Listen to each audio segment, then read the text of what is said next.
কোভিডের সময় মানে সবে আমরা রিলিফ পেয়েছি, আমরা গ্রামে গ্রামে যেতাম নিজেদের জীবন ঝুঁকি নিয়ে।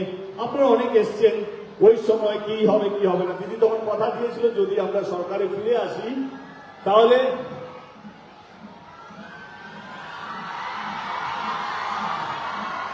যদি আমাদের সরকার ফিরে আসে তাহলে লক্ষ্মীর ভান্ডারের মতন প্রকল্প আমরা শুরু করব। আপনারা বিপুল ভাবে ভোট দিলেন এবং 2021-এ আমাদের সরকার এলো এবং লক্ষ্মীর ভান্ডার প্রকল্পটা শুরু হলো।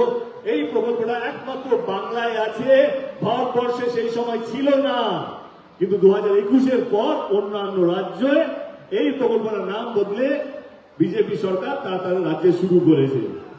আমি এটা কেন বললাম, একটাই কারণ আমাদের সরকার যেই কথাগুলো দেয় ইলেকশনের আগে, যদি প্রতিশ্রুতির কথা বলি, যেই প্রতিশ্রুতিগুলো দেয় ইলেকশনের আগে জেতার পর সব কটা অক্ষরে অক্ষরে পালন করে, কথা দিয়ে পালিয়ে যায় না।